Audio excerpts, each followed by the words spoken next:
Have you ever said to yourself, I don't know if I'm cut out to be an entrepreneur, right? Or ask yourself, how do I know if I was born to be an entrepreneur, yeah?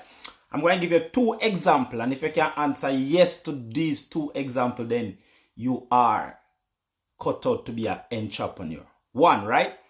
You see success where other people see failure. I remember, and the example for this, I remember one time I did a show in Glasgow, in Classic Grand, right? Promote Bob Marley birthday. It's called Reggae Music Again, right? And one person turn up. Never forget, one person buy a ticket and turn up to the event. And I remember looking at my wife's face because she was at the door ready to collect and she was crying.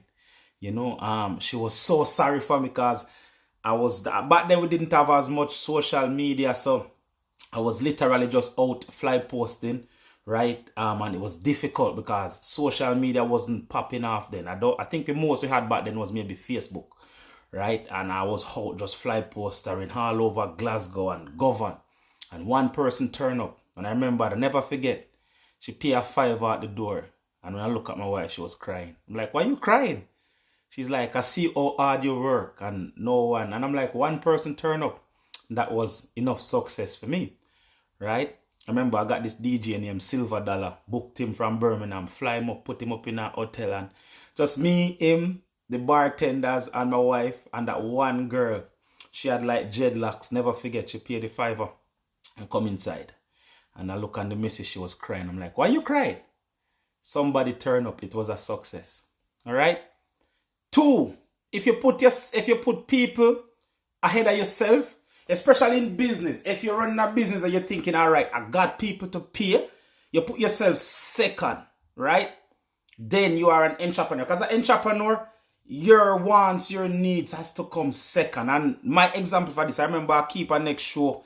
It was in the Afro-Caribbean Center in Glasgow. And I remember I bring up Jack Garvey and some other musician from Birmingham, and the venue was supposed to get about £100 at the time, right?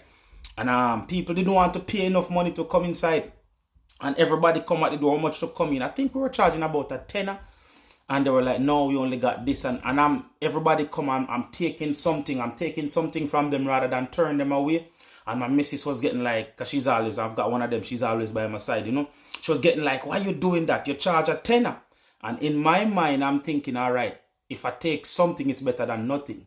Because I can give the musician them, the sound man and the selector. I can pay them countless times, right? Because I used to be into promoting, and countless times you pay yourself. This is what you have to understand as an entrepreneur. Ultimately, you are the last person to be paid. So if you can answer yes to those 2 questions, if you know for a fact you are able to motivate yourself and see success where other people see failure, you are an entrepreneur. You are on the road to be an entrepreneur. If you know for a fact you can make the self-sacrifice, you can sacrifice your wants and your needs and put yourself for last and put people ahead of you, because you know that, look, ultimately, it's my responsibility. The buck stops with me. All right? And if you can answer yes to those 2 questions, then the only thing left to be is to be brave and step out and just do what you want to do, because everything is an experience, and it's there to teach you a lesson. Whether it's resilience, whether it's to teach you to motivate yourself, whether it's teach you to perseverance. All right? It is top form. It's will to power. Make the sacrifice. Pay the price. Just want to share that with anyone who's asking themselves, how do I know if I'm cut out to be an entrepreneur?